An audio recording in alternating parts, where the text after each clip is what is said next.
Hello everyone, how are you all? I hope you all are fit and fine. So today I am here with a new video, and in this video I am going to teach you about prepositions. I hope this video is very useful for you and you can easily learn about preposition with the help of this video. So first of all मैं यहाँ आपको बताने जाने वाली हूँ कि preposition होती क्या है।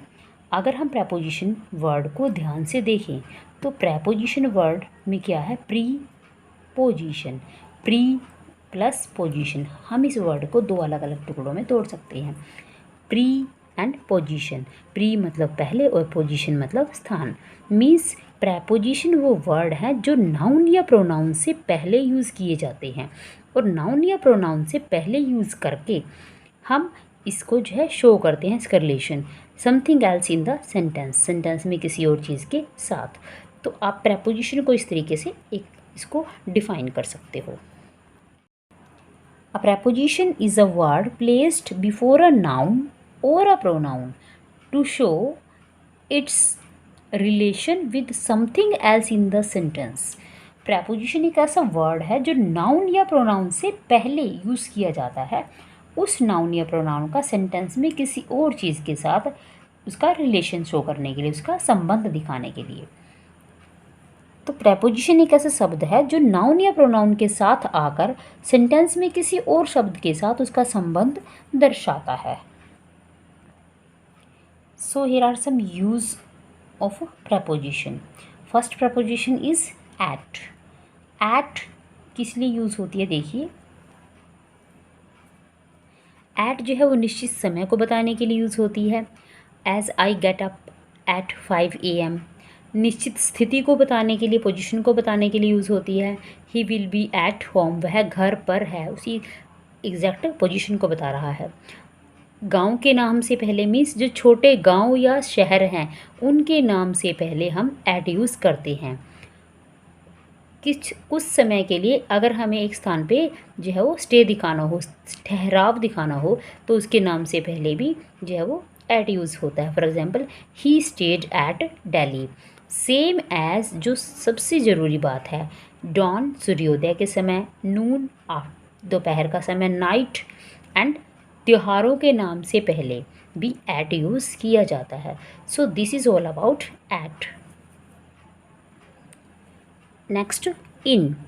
इन जो है वो बड़े स्टेट्स, बड़े सिटीज़, ठीक है, स्टेट्स राज्य के नाम से पहले, बड़े नगरों के नाम से पहले या देश के नाम से पहले जो है इन यूज़ किया जाता है। For example Rohit lives in Haryana, he is studying in Bombay, Bombay is in India. तो देश के नाम से पहले, किसी बड़े शहर के नाम से पहले और स्टेट के नाम से पहले इन यूज़ किया जाता है। सेम एज कुछ देर चलने वाले समय के लिए जो है वो ईयर के लिए यूज़ किया जाता है। अगर हमें किसी साल में किसी काम को होना बताना हो, आई सेल पास मैट्रिक इन 2005, मैं 2005 में जो है वो मैट्रिक पास कर लूँगा। तो यहाँ पर कुछ जिस टाइम पीरियड में या जिस ईयर में जो है कोई काम होना घटित बताया जाता है तो इन यूज़ किया जाएगा उसके लिए। सेम एज हम किसी की आर्थिक स्थिति को प्रकट करने के लिए, बताने के लिए इन यूज़ करते हैं। जैसे कमला वाज बोर्न इन पॉवर्टी, गरीबी में जन्म हुआ, यहाँ पर उसकी आर्थिक स्थिति को शो किया जा रहा है। Same as he is in the school, किसी स्थान के अंदर होने की या किसी स्थान के अंदर वस्तु की स्थिरता को प्रकट करने के लिए, ठीक है। जैसे ही is in the room, my mother is in the kitchen, he is in the school.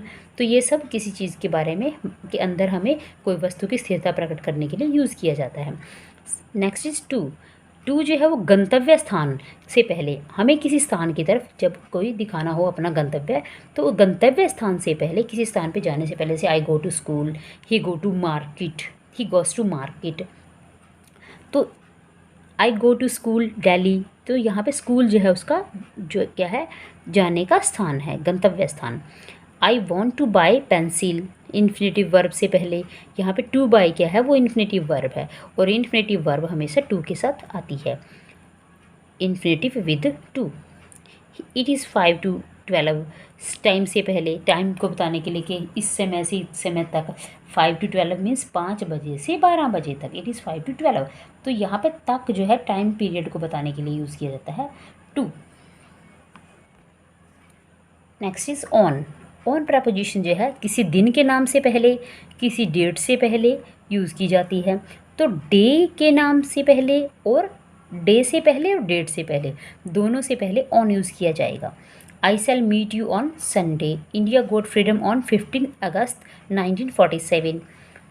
किसी नीचे की चीज़ को छूने की अवस्था में बताने के लिए, जैसे ही put the tin on the table, means surface को, जो टीन है वो टीन सरफेस की जो है टेबल की सरफेस को टच कर रहा है, तो सरफेस को टच करने की कंडीशन में ऑन यूज़ होगा। I wrote a book on corruption. किसी टॉपिक पे हम कोई चीज़ लिख रहे हैं कार्य की स्थिति को प्रकट करने के लिए, मीन्स वह बुक लिख रहा है या मैं बुक लिख रहा हूँ। ही राइट्स अ बुक या आई रोट अ बुक, मैंने एक किताब लिखी ऑन करप्शन, करप्शन पर। तो यहाँ पर मेरी बुक जो है किस टॉपिक पर है ये क्लियर किया गया है, और ऑन का मीनिंग होता है पर। Next preposition is into. Into जो है वो किसी मूवमेंट को शो करने के लिए यूज़ किया जाता है। First usage of into is गतियुक्त स्थिति को प्रकट करने के लिए, जब किसी कंडीशन को हमें किसी चीज़ को मूवमेंट में दिखाना हो। For example, he went into the room, वो कमरे के अंदर गया। Translate the passage into English, या उसके रूप को परिवर्तन करने के लिए कि इस हिंदी पैसेज को इंग्लिश में ट्रांसलेट कीजिए। तो यहाँ पर इनटू जो है आपको बताया गया है कि एक तो मूवमेंट को शो करने के लिए यूज़ होगा, और सेकंड जो है वो उसके रूप परिवर्तन के लिए, हिंदी टू इंग्लिश और English to Hindi. Next is upon. Upon means के ऊपर से, तो ये एक किसी नाउन के ऊपर से या किसी वस्तु के ऊपर से गतिशील अवस्था के लिए बताया जाता है। For example, he jumped upon the wall, उसने दीवार के ऊपर से छलांग लगाई। तो यहाँ पर ऊपर के लिए अपॉन यूज़ होगा, लेकिन ऊपर के लिए गतिशील अवस्था में मूवमेंट के लिए शो किया जाता है। हालांकि ऑन का मीनिंग भी ऊपर है, बट ऑन में जो है वो जो सरफेस को टच करने की कंडीशन बताई गई है, और यहाँ वो जो है ही जंप्ड, वो दीवार के ऊपर से जो है छलांग उसने लगाई। इट मीन्स उसने दीवार को टच नहीं किया। The cat pounced upon the rat. अब बाय में हम देखेंगे कि बाय के काफ़ी से सारे यूसेस हैं। फर्स्ट यूज़ है किसी लिविंग थिंग के द्वारा कोई काम करने की अवस्था को, कंडीशन को शो करने के लिए। For example, the man was killed by a thief, एक चोर के द्वारा उस व्यक्ति को मार दिया गया। तो यहाँ पर किसी लिविंग थिंग के द्वारा किसी काम करने की पोजीशन को शो करने के लिए। The work was done by me, ये काम मेरे द्वारा किया गया। नेक्स्ट बाय यूज़ होता है टाइम को बताने के लिए, समय को बताने के लिए। What is the time by your watch, आपकी घड़ी में समय क्या हुआ है। नेक्स्ट यातायात का साधन, ट्रांसपोर्ट का जो सिस्टम है उसको बताने के लिए। We go to Agra by train, I go to school by bus. ठीक है, तो इस टाइप से हमारे जो अप डाउन के लिए जो है साधन, ये यातायात के जो हमारे साधन हैं उनको बताने के लिए। नेक्स्ट, समय की अंतिम सीमा प्रकट करने के लिए। यहाँ जो मीनिंग बनेगा समय की अंतिम सीमा प्रकट करने के लिए, यहाँ मीनिंग बनेगा तक, कि तुम्हें इतने बजे तक अपना काम कंप्लीट करना होगा। You have to finish the work by 6 PM, तुम्हें 6 बजे तक ये काम ख़त्म करना होगा। तो यहाँ समय की अंतिम सीमा 6 PM तक बताई गई है। तो ये थे कुछ बाय के यूसेस। आई होप ये आपको क्लियर हो गए होंगे। Our next preposition is with. With निर्जीव साधन के द्वारा काम करने की स्थिति। विद का मीनिंग होता है के साथ। You killed him with a knife, तो यह नाइफ जो है वो क्या है, एक साधन है, काम करने के का साधन है। तो यहाँ पर विद का मीनिंग है के साथ, किसी वस्तु के साथ कोई काम करने की स्थिति बताई जाती है। और नेक्स्ट है विद है संबंध दर्शाने के लिए, रिलेशन दिखाने के लिए। Who was playing with you, तुम्हारे साथ कौन खेल रहा था। तो यहाँ पर हु जो है वो हु के साथ जो है यू का संबंध दिखाया गया है। तो संबंध दिखाने के लिए, रिलेशन दिखाने के लिए, और किसी काम के करने की स्थिति में उसके साधन के लिए के साथ यूज़ किया जाता है, और इसका जो है विद है। Next is of. ऑफ का मीनिंग होता है का, के, की।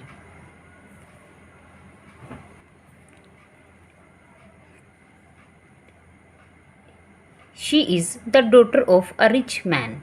वो एक अमीर व्यक्ति की बेटी है। तो ऑफ का मीनिंग यहाँ पर शी और रिच मैन के बीच में संबंध दिखाने के लिए यूज़ किया गया कि शी जो है वो डॉटर है रिच पर्सन की। ही डाइड ऑफ, यहाँ पे रीज़न बताने के लिए, तो डाइड ऑफ कारण बताने के लिए, he died of heart failure, उसकी मृत्यु हार्ट फेलियर की वजह से हुई। तो यहाँ डाइड ऑफ का रीज़न, ऑफ से रीज़न बताया गया है किसी की डेथ का, तो रीज़न बताने के लिए ऑफ यूज़ होता है। नेक्स्ट है किसी के गुण को दर्शाने के लिए, he is a man of good nature. वो एक अच्छे नेचर का, अच्छे स्वभाव का व्यक्ति है। तो ऑफ का मीनिंग होता है का, के, की, और ये रिलेशन शो करने के लिए, रीज़न बताने के लिए, किसी के गुणों को दर्शाने के लिए यूज़ किया जाता है। नेक्स्ट है ऑफ। ध्यान दो, ओ एफ ऑफ का मीनिंग होता है का, के, की, और ओ डबल एफ ऑफ का मीनिंग है किसी चीज़ को हटाना या किसी इसका जो है वो किसी चीज़ को अलग करना, बंद करना। ऑफ पृथकता दर्शाने के लिए, अलग करने के लिए। Switch off the light, light को बंद कर दो। ही फेल ऑफ द हॉर्स, वो घोड़े से नीचे गिर गया। ठीक है, तो यहाँ पे सेपरेशन के लिए यूज़ किया गया है of. Switch off the light means light को जो है वो पावर को कट कर दिया गया है, तो लाइट जो है वो स्विच ऑफ हो गई है। और ही फेल ऑफ द हॉर्स, वो घोड़े से नीचे गिर गया है। तो यहाँ पे घोड़े से सेपरेशन की कंडीशन में ऑफ यूज़ किया गया है। अब next preposition is from. From का मीनिंग भी से होता है। ये भी किसी से जो है वो सेपरेशन के लिए, दूर हटने के लिए, दूर करने के लिए इसको यूज़ किया जाता है। ही केम, फर्स्ट इसका जो यूसेज है, he has come from the school, वो स्कूल से आया है। मतलब किसी स्थान से आने के लिए या किसी स्थान पे जाने के लिए जो है वो फ्रॉम यूज़ किया जाता है। नेक्स्ट फ्यूचर टेंस में समय बताने के लिए, I shall start the work from tomorrow, मैं कल से काम शुरू करूँगा। तो फ्यूचर टेंस में समय के साथ भी फ्रॉम यूज़ होता है। नेक्स्ट है समय की अवधि, टाइम पीरियड और संकेत को शो करने के लिए। ही वर्क्स फ्रॉम, वो काम करता है 7 AM से 5 PM तक। मीन्स जहाँ हम समय की जो अवधि है, जहाँ से शुरू हो रहा है वो समय, वहाँ पर फ्रॉम यूज़ करेंगे। फ्रॉम 7 AM और टू 5 PM, 5 बजे तक। तो फ्रॉम से और टू से हम जो है टाइम पीरियड को शो करते हैं, पूरे ड्यूरेशन को शो किया जाता है। Next preposition is for. For use किया जाता है अनिश्चित समय को, इनडेफिनिट टाइम पीरियड को शो करने के लिए। For example, she has been reading for 5 hours. She has been reading for 5 hours अनिश्चित इनडेफिनिट टाइम पीरियड को शो करने के लिए यूज़ किया गया है। नेक्स्ट है फॉर का मीनिंग के लिए, पर्पज़ को शो करने के लिए। He went out for a walk, वो गया किस चीज़ के लिए, वॉक करने के लिए, घूमने के लिए, सैर करने के लिए। तो यहाँ फॉर का मीनिंग है के लिए, और समय की अवधि को शो करने के लिए, टाइम पीरियड को शो करने के लिए। Land me your book for a day, मुझे एक दिन के लिए अपनी किताब उधार दे दो। तो फॉर का मीनिंग यहाँ पर भी के लिए है। तो ये फॉर जो है वो इनडेफिनिट टाइम पीरियड के लिए यूज़ होता है, पर्पज़ को शो करने के लिए यूज़ होता है, और टाइम पीरियड को शो करने के लिए होता है। Next is since. सिंस जो है वो कारण को के लिए भी शो यूज़ किया जाता है, कारण को शो करने के लिए। सिंस का मीनिंग जो है वो रीज़न को बताने के लिए, क्योंकि के जगह पे वैसे बिकॉज भी यूज़ होता है और एज भी यूज़ होता है क्योंकि के लिए। अगर हमें क्योंकि या रीज़न बताने के लिए कोई वर्ड यूज़ करना है तो हम बिकॉज यूज़ कर सकते हैं, एज यूज़ कर सकते हैं। सेम एज यहाँ पर सिंस भी रीज़न को शो करने के लिए यूज़ किया जाता है। For example, I can not come to you since I am ill, मैं तुम्हारे पास नहीं आ सकता क्योंकि मैं बीमार हूँ। तो यहाँ पर इल जो है रीज़न बताया गया है can not come to you के लिए। नेक्स्ट, निश्चित समय को दर्शाने के लिए, पॉइंट ऑफ टाइम को शो करने के लिए।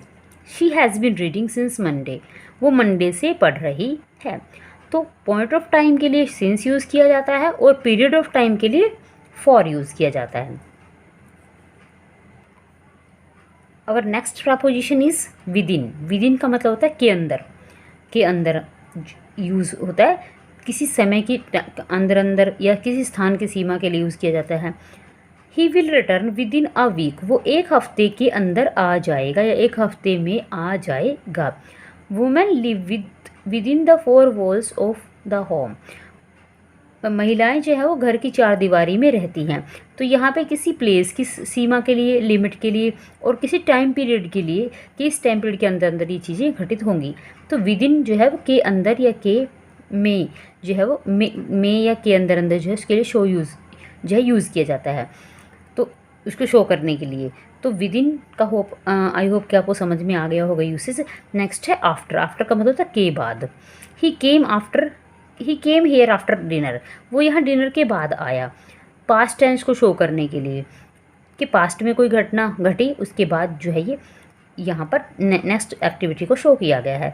ही केम हेयर आफ्टर डिनर, वो यहाँ डिनर करने के बाद आया। क्रम को शो करने के लिए the dog ran after the cat, कुत्ता जो है वो बिल्ली के पीछे दौड़ रहा था।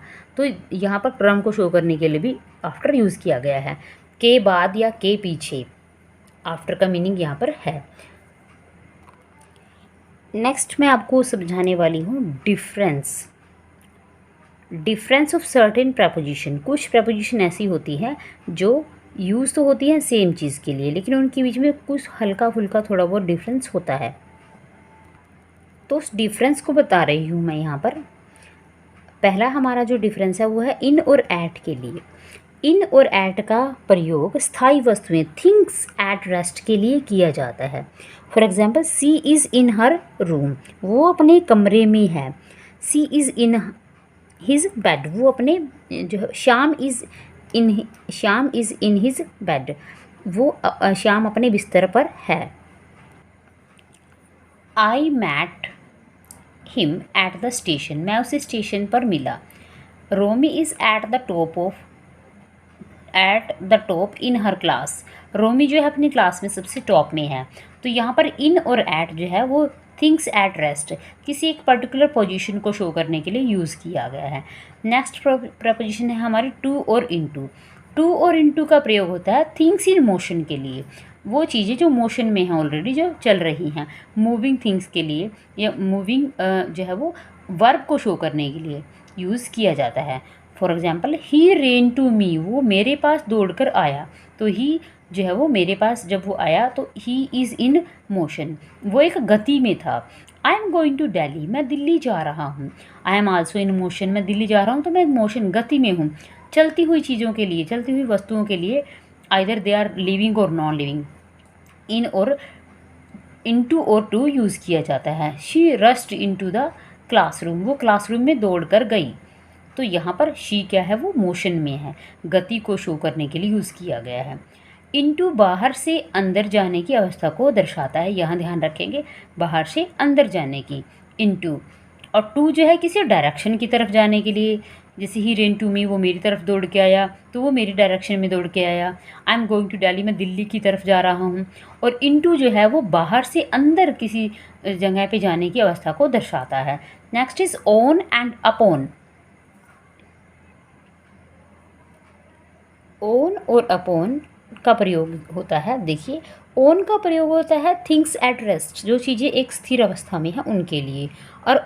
और अपॉन का प्रयोग होता है things which are in motion, वो चीज़ें जो मोशन में हैं, मीन्स वो जो गति में है, गतिशीलता को शो करने के लिए अपॉन का यूज़ होता है।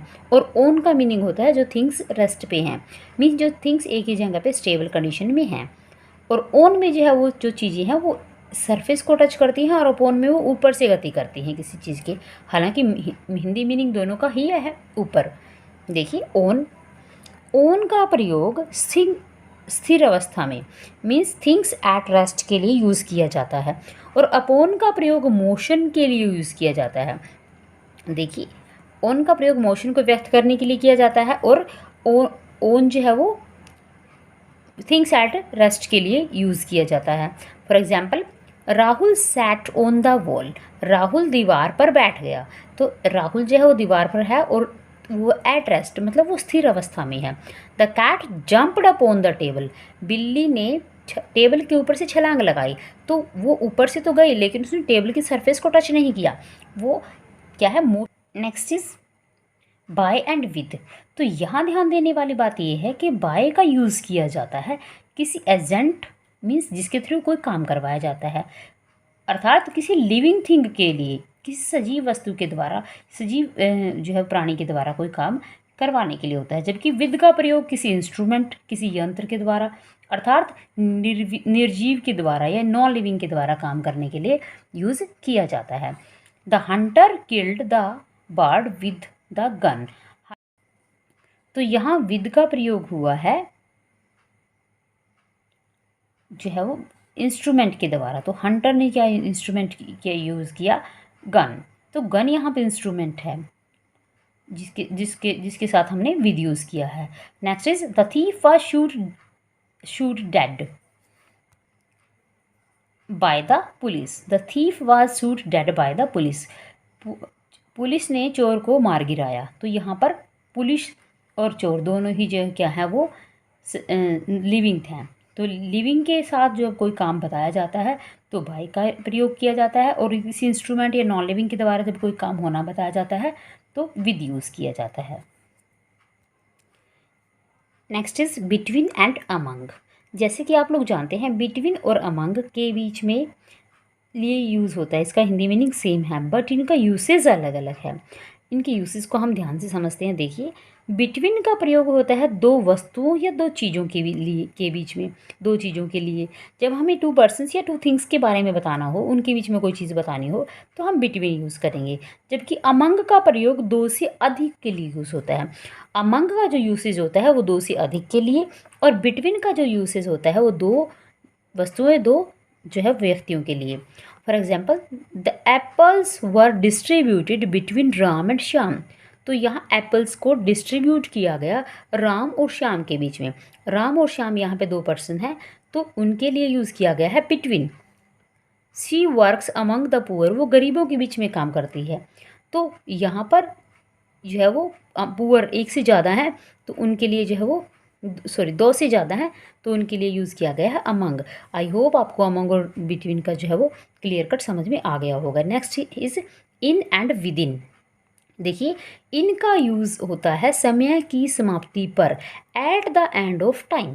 जब हमें at the end of time किए गए काम को व्यक्त करने के लिए यूज़ करना हो, कोई काम यूज़ करना हो, बताना हो कुछ, तो हम इन यूज़ करेंगे।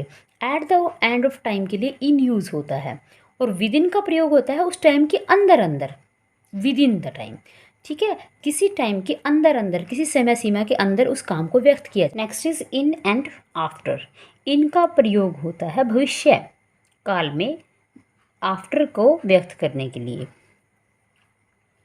इनका यूज़ होता है भविष्य काल में आफ्टर को व्यक्त करने के लिए। मतलब हमें बाद में कोई चीज़ बतानी है फ्यूचर में तो हम इन यूज़ करेंगे। और आफ्टर का प्रयोग होता है भूतकाल में, बीते हुए समय में आफ्टर को व्यक्त करने के लिए। मतलब हमें बाद में कोई चीज़ अगर पास्ट में बतानी है कि इस चीज़ के बाद ये घटना घटी या इसके बाद ये हुआ, तो के बाद जो है आफ्टर जो है बाद है, उसका मीनिंग आफ्टर का। तो आफ्टर को अगर हमें शो करना है जो है पास्ट टेंस में तो हम आफ्टर यूज़ करेंगे, लेकिन अगर हम आफ्टर जो है शो करना है फ्यूचर टेंस में तो हम इन यूज़ करेंगे। देखिए example, the officer shall come in a week. Officer एक हफ्ते में आएगा, मीन्स वो एक हफ्ते के बाद आएगा। द ऑफिसर शैल कम, एक आने वाले एक हफ्ते के बाद वो आएगा। तो यहाँ के बाद के लिए हमने इन यूज़ किया है। Next, he return after a month. वो एक महीने के बाद आया। ये पास्ट में जो है घटना है तो पास्ट के लिए हमने आफ्टर यूज़ किया है। Next is since and for. और सिंस और फॉर जो है वो परफेक्ट कॉन्टिन्यूस टेंस में यूज़ होता है। बहुत बार आपने देखा होगा जब भी आप टेंस करते हो सिंस और फॉर को लेकर बहुत सारे बच्चे कन्फ्यूजिंग भी फील करते हैं। तो please don't be confuse. I hope कि हेल्प से आपको ये समझ में ईजिली आ जाएगा। देखिए, सिंस का यूज़ होता है पॉइंट ऑफ टाइम को शो करने के लिए, और फोर का यूज़ होता है पीरियड ऑफ टाइम को शो करने के लिए। पॉइंट ऑफ टाइम मीन्स जैसे सोमवार से सिंस मंडे, जनवरी से सिंस जनवरी, 8 बजे से सिंस 8 o'clock, 1980 से सिंस 1980। और पीरियड ऑफ टाइम मीन्स जिसमें टाइम पीरियड शो किया गया है। फॉर एग्जांपल 2 घंटे से फॉर 2 आवर्स 3 महीने से, फॉर 3 मंथ्स 1 सप्ताह से, for 1 week. She has been reading since 1970, वो 1970 से पढ़ रही है। The farmers have been working for 3 hours, किसान 3 घंटे से काम कर रहे हैं। तो 1970 क्या है, एक पॉइंट ऑफ टाइम है, एक निश्चित समय है, एक निश्चित जो है वो ईयर है, पॉइंट ऑफ टाइम। तो यहाँ पर सिंस यूज़ किया गया है और 3 आवर्स एक पीरियड टाइम पीरियड है। 3 आवर्स के टाइम पीरियड से जो है कि फार्मर्स वो वर्किंग में हैं, मीन्स यहाँ पर पीरियड ऑफ टाइम के लिए फॉर यूज़ किया गया है। So this is all about preposition. I hope with the help of this video you can easily understand about preposition. I hope this video is very useful for you. Please do subscribe my channel, like this video and share this video with others. Thank you.